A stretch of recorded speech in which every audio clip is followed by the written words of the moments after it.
Yeah, that's the Subtank Mini right there with the RBA build.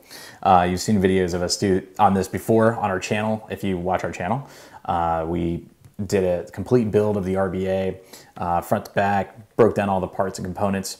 But today, this video, we're going to be talking about the Kangertech Subtank Nano, which is the, I guess, little brother to the Subtank Mini. And it's not a hybrid, so it just utilizes the Kangertech OCC coils. And you can use, I think, 0.5 and 1.2 coils is what you get. You can, purchase, 0.5 and 1.2. I like the 0.5 because, I don't know, it just you have a wider range, dynamic range as far as power you can run through it, and you can get a lot more flavor and a lot more vapor at the higher wattages, so that coil, can heat up quick and keep up with the power demand. You will rip through juice a little bit faster, and this does have a smaller capacity tank. So what we'll do is we'll go ahead and bring the camera in for a close-up. We'll break it down. We'll fill it up with some e-liquid, and we'll just kind of vape on it. So you can see if maybe this is the tank for you, or if you're just kind of considering a new tank, a new clearomizer to go with. You're kind of trying to decide, do I want to go with a hybrid, or do I just want to go with a straight regular clearomizer, just using the coil heads? This would be a direct comparison to something like the Atlantis by Aspire. It would probably be the best comparison, if you were going to be kind of going head-to-head with something else. And I think Joel and I are going to be working on a head-to-head video on clearomizers across the board between the Heracles, the Atlantis, the Subtank, the Arctic. We're going to be going over all that. But today, let's go ahead and get into the Subtank Nano, and we'll go ahead and fill it up and get some vape action going on. All right, so we'll go ahead and open this box up. This is also a great clearomizer for those that don't have high output mods. The operating range on this particular tank with either with the 0.5, with the 0.5 coil head, you're looking at 15 to 30 watts. With the 1.2, it's going to be definitely lower, the 12 to 25 range. I'll go ahead and open this guy up. It has similar packaging, so you just slide the sleeve off, and you kind of get this box here, and just kind of slide this drawer out, drawer of treasure. So we get the little manual here, which is always entertaining to read. So put that to the side. You get the QR code with the scratch off check there, so you can check the authenticity of your device. I always recommend doing that, especially if you're buying from a new place for the first time. So it's pretty much the way the package comes right there. You have the clearomizer, an extra coil head, and I believe these ship with the 0.5 pre-installed, and the 1.2 is an extra, so you can keep that in there. And then also an additional Pyrex glass tank. So that's pretty cool.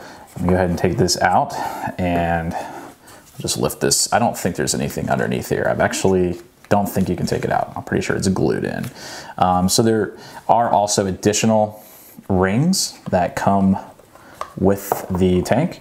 So this comes pre-installed with the red rubber O-rings, but you can also switch them out to black if you prefer. The black is kind of cool, and I may do that. So make sure you don't want to lose those. So you can change. I don't know now if all of them ship with the black ones. I know some of them, the earlier ones, were shipping with the replacement with red as well. But I think a lot of the newer ones are shipping with red pre-installed, and then the black ones additional, so you can change them out. All right, so we'll put that off to the side here and kind of get in a little bit more zoom in on this guy here, so you can kind of see what's going on. You get the stainless steel construction with the Pyrex glass, 510 drip tip, and pretty nice, very similar to the Subtank Mini in a lot of the ways. It's just smaller. So your airflow controls are going to be the same. You can turn the dial and adjust your airflow between 1 airflow hole. You can go to 2 airflow holes, or you can go all the way wide open. And of course you can close it off, which is a good way to prime your tank, or prime the coil, but we'll get into that in just a second. So I'll go ahead and put it back on the wide open, and you can kind of probably use that to fine tune your airflow as well, just by closing off a portion of that airflow connector or vent there. And so we'll just unscrew from the base of the bottom, and also it does have the 510 connection that sticks out. It's not a floating pin, and it's not adjustable, so that's just something to note. But go ahead and unscrew this, and as you see, the whole thing spins and it comes out. So here is the base. Let me go ahead and get some focus on that. Keeps focusing on the tank. There we go. So we're gonna go ahead and unscrew the coil head, and there is your base as well. So like I said, it comes with the 0.5 ohm coil pre-installed, 510 drip tip there, and then the tank. Now you can unscrew this other metal ring right here, and it will unscrew from the chimney inside. So if you wanted to like clean this thing out and break it down all the way, you'd screw this. And what this does is it provides the extension down so that it can actually meet the coil head. So that, you know, makes that seal all the way through. So actually it would be this way, I'm sorry. I have it upside down. So it'd be going in like that. So that's the whole nature of this additional piece, which you don't have on the Mini. At least I don't think so. I could be wrong on that, actually. Let me just double check, because it's been a while actually since I've used the Mini with the coil head. So I could be talking out of turn. No, yeah, it doesn't have it in the Mini. So I guess it's just one minor small difference there. So moving along, we'll go ahead and get into priming the coil before you actually get it going. Let me pick a juice here. Something other than pearberry, because that's what I've been vaping mostly. I'm trying to find a good 3070 mix, so we can do the Serenity. So this is the Coil Vapes Serenity, and it's a 3070 mix. So we'll go ahead and just use this. But I've got my paper towel here.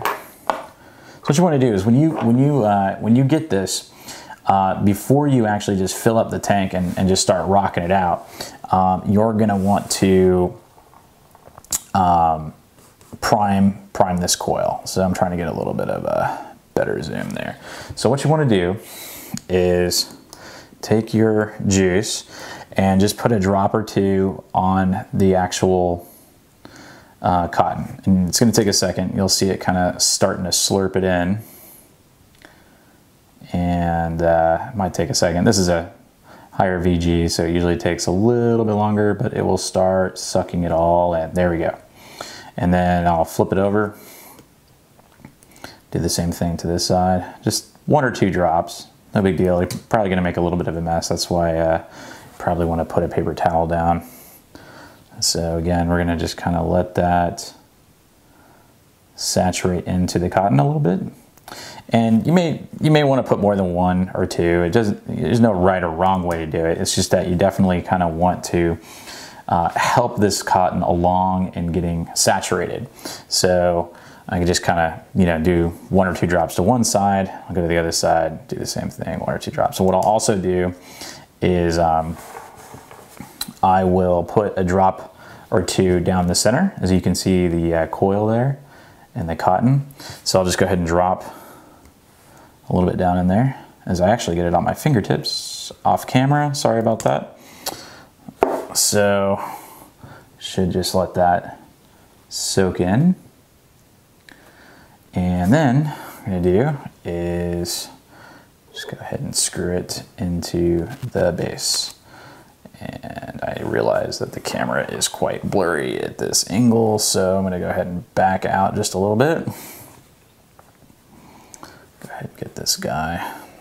Not, you don't want to over tighten, you know, just snug. You don't have to kill it. And then I'm gonna go ahead and take the middle section that goes into the chimney and just screw it in there. So it's nice and snug, makes that seal with these O-rings here. There we go. All right. And then we'll just fill her up. So I'm just making an absolute mess. I'm usually not this messy. I'm really not. It's just when I make videos and I'm constantly checking the viewfinder to make sure I'm staying in frame and focus, I just kind of start making a mess everywhere. So I'm not generally a messy person. It just looks that way. Although I'm not the most coordinated when it comes to the dexterity, but that's okay. This stuff's all fairly forgiving. All right, so you can see you got it filled up about most of the way to the top there. Now what I'm gonna do is just take the bottom piece, stick it in there, and just start screwing it in. Make sure it's nice and tight. And flip it over and put the top back on my juice bottle here on this Serenity. And this, again, this is a 3070, so it should produce some nice clouds, and flavor should be pretty decent until it starts breaking in. In my opinion, there's a little bit of a break-in period, and there kind of always has been with coil head setups, but with these, as long as you prime it in the beginning, you know, it usually only takes a few minutes before it really starts wicking up nicely. So what I'll do is I'll put the drip tip back in, and I'm actually going to run this on the eLeaf iStick 50 watt mod, which I have here. And we're gonna, since we're running the 0.5 ohm, I've kind of found that the 25, 26 watt range is a really good sweet spot. So we'll run it at 26 watts, but that's what it looks like sitting on the iStick 50 watt device here. And I'll go out to normal mode and we'll give it a vape.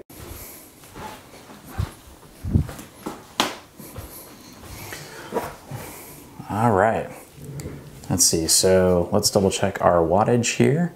We're at 24.9. We'll just put it at, no, just leave it at 24.9. So I'm gonna go ahead and turn the dial to where the airflow is completely cut off. And I'm just gonna do a couple of pulls without firing. What that does is it just draws air in and forces juice into the inlets where the cotton is. And you'll see some tiny bubbles float up to the top.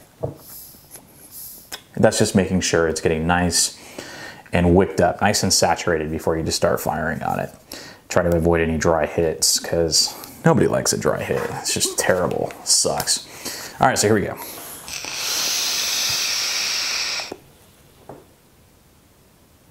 Wow, it's really good. It's really good. I mean, it's as if, yeah, this thing's been running all day. Got a little bit of leakage on there, no big deal.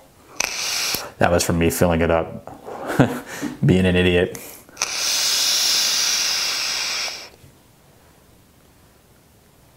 Yeah, fantastic, absolutely fantastic.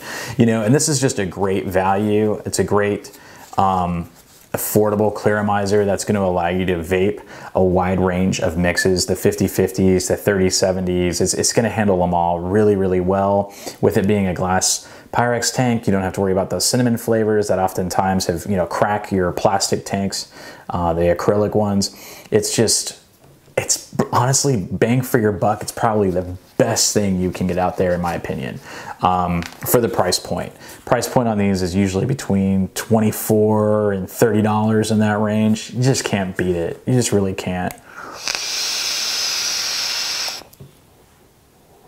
So as you can see, the vapor production is really good. The flavor is really on point. Plus, I mean, the Coil juices, they do really well in all these different tanks. The RBA builds, dripping, I mean, they're great. That's why I use them all the time. They're just fantastic. And you know, this e-cig 50 watt just does just fine. And at 25 watts on a full charge, this thing will last me almost 3 days. So, you know, it's a great little pocket carry. It'll, you know, fit into pretty much your back pocket, even your front pocket. You could even run this on an e-cig 20 watt maybe if you're running the 1.2 coil, and you could run it up at 20 watts just to even get a smaller profile. But if you're going to be using the 0.5 ohm coil, you're going to want something that can really, you know, give you a little bit more of a boost to that 25 watt range. Maybe like a DNA 30, DNA 40 device, an MVP 3.0, something like that. They're all going to work out really well. So yeah, that's it. That's the Kangertech Subtank Nano. I just kind of wanted to do a little breakdown overview and let you see how she vapes. If it's something that you're considering buying, or if you're looking at this compared to some of the other clearamizers, you can at least know kind of, you know, the size, what it looks like for comparison. I'll put it next to the Mini there. You can see it's quite a bit shorter. This one, I believe, before I speak out of turn, let me double check. Yeah, it is a 3 milliliter capacity. So, you know, for me, that's a good sweet spot. 2 mils is a little light, a little low, and the Atlantis is a 2 mil. So giving you a 3 mil, especially in such a small package, you know, as far as, you know, the overall size of it goes, it's a really, really nice setup. And it just gives you so much flavor because the chimney is so close to the coil. It seems like the vape is warm. It's very flavorful because as soon as it's vaporizing, it doesn't have a long way to travel before it's hitting your tongue, and it's just, you know, really full. It's like a full body vape, if that makes any sense.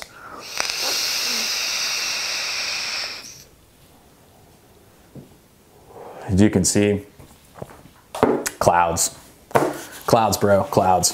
So thanks for watching. You can head on over to vspotvapes.com if you're interested in picking one of these up. Also feel free to hit us up on all the appropriate social networks, Facebook, Twitter, Instagram. And as always, we appreciate subscriptions to our YouTube channel if you're watching this on YouTube. If you have any questions, comments, criticisms, anything, take it all. Post it up in the comments below. I'd be more than happy to get back to you.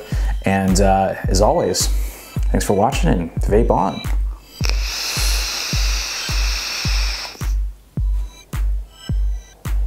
Wow. I mean, it's just really kick-ass. I love it. So thanks for watching, y'all. Take care.